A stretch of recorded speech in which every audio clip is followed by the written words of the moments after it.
Hey, thanks for making it to Veterans Info Tap. I'm glad you made it. I wanted to talk about making sure that you do everything you can to make sure your claims are buttoned up and ready to go to avoid a denial, number one. Two, to get rated the appropriate rating. And three, to make sure that you can actually get your claim decided somewhat quickly. Okay. This is how you do those three things: a faster claim decision, a appropriate rating, and an approval for your service connection. So before we jump into it, I want to throw on a special thank you to Brett C 1649. Brett, thank you so much for that super comment, super chat. I really do appreciate your support so very much. And with that, let's go ahead and jump into it here.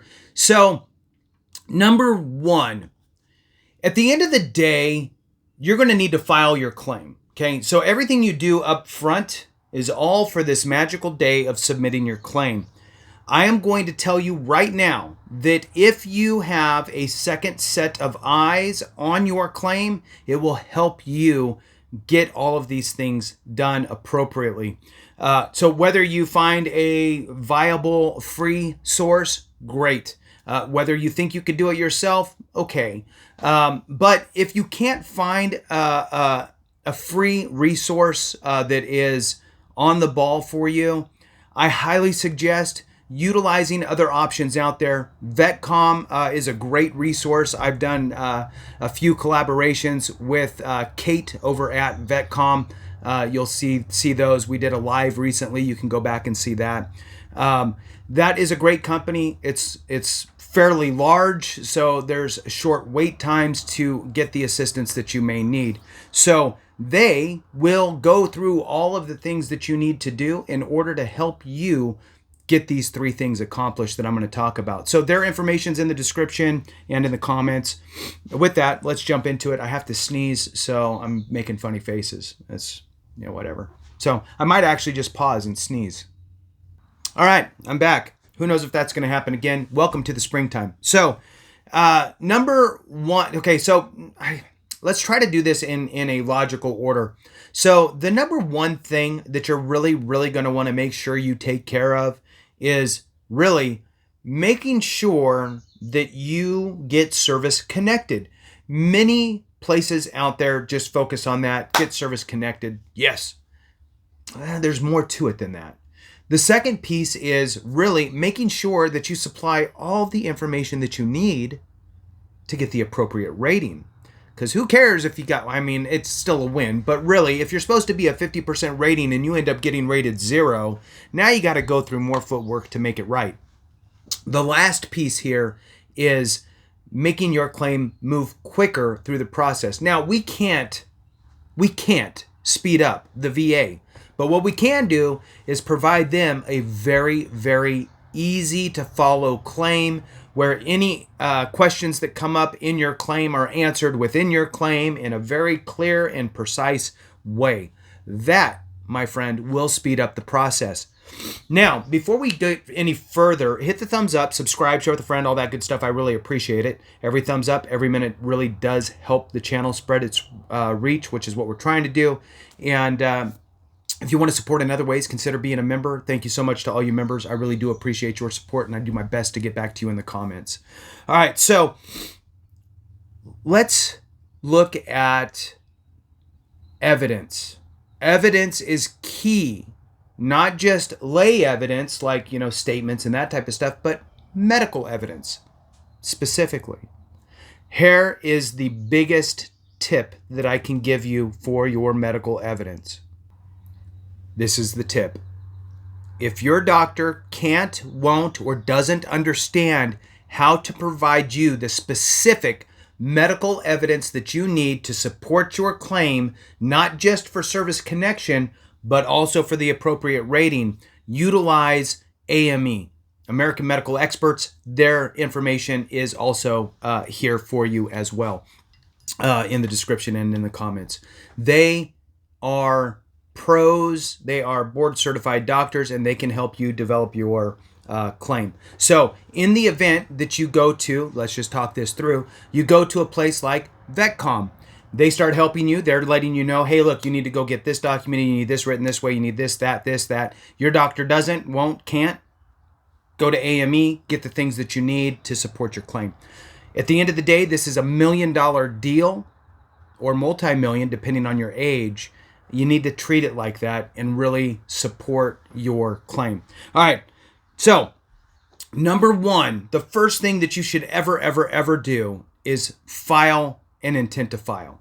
That intent to file is as easy as calling the VA directly, and I get it. Look, the fear of the unknown, right?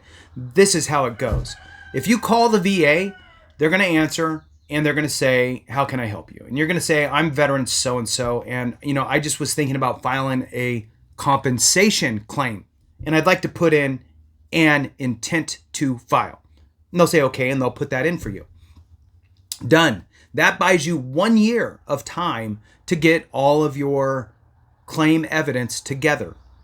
Now, you can also fill out the form. You can fill out the form and submit the form, the intent to file, and you can mail it in. You can do it that way too. On the form, for those that don't know, it does not ask you what things are you going to file for. What it says is, what kind of a claim are you planning to file? A compensation claim or a pension claim? For most of us, it's going to be a compensation claim because of your bad back, your bad knee, your heartburn, whatever it is. So compensation is for disability compensation. Pension is for non-service connected VA pension. Okay. It's a whole different benefit. Not going to talk about that now. All right. So back to compensation. So file your intent to file. Super easy. Buys you 12 months. Now, you want to make sure, number one, your claim conditions are going to be service connectable. This is what the VA is looking for.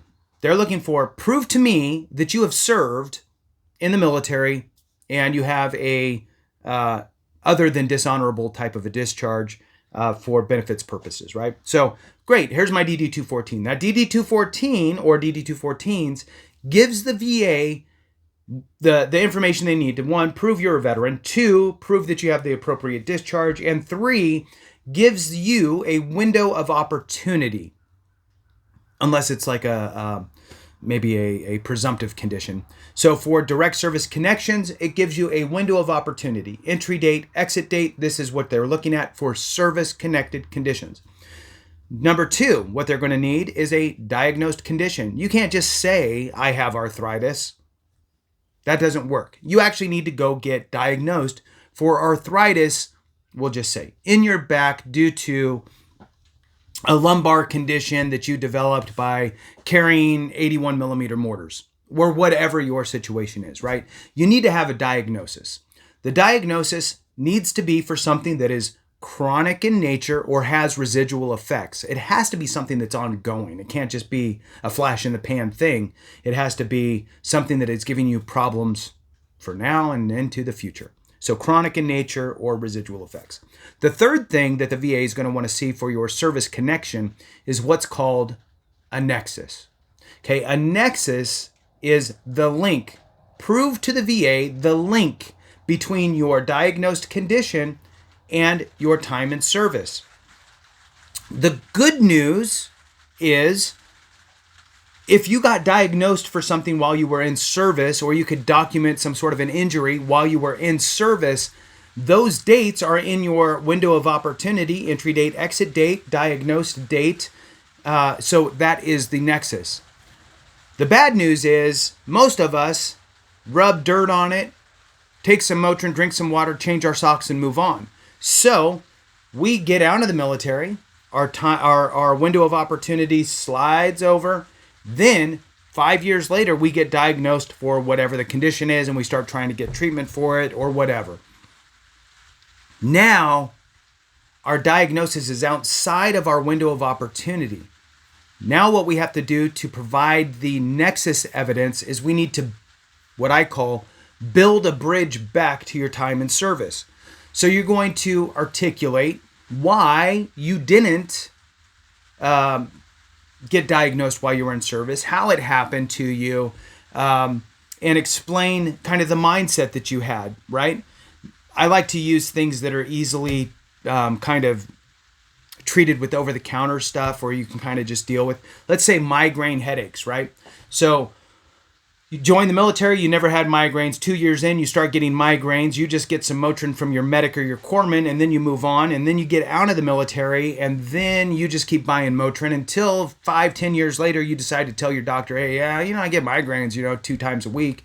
And then they decide to give you some sort of a prescription. Now you're diagnosed for migraines. Your nexus is going to be, you're going to write a statement explaining that same situation and how it was kind of frowned upon to go to medical for anything. So you just utilized your corpsman or your medic, and you just went to the grocery store or whatever and bought your Motrin.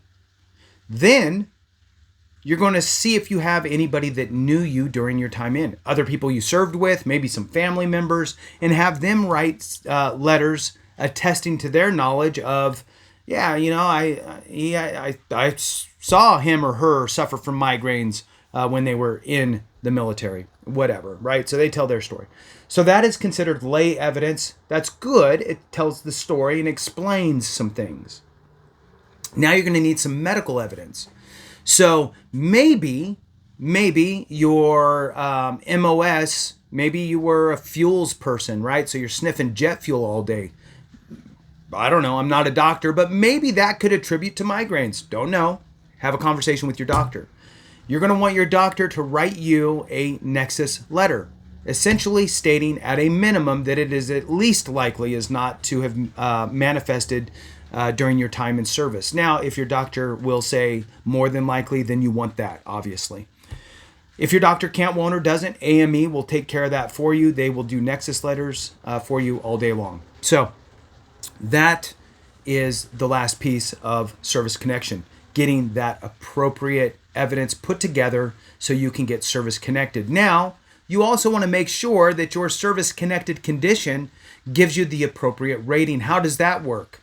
Well, your DBQ, your disability questionnaire, your disability benefits questionnaire, is really designed to really give a nice overview of your condition and the severity as it relates to the rating schedules for your specific condition.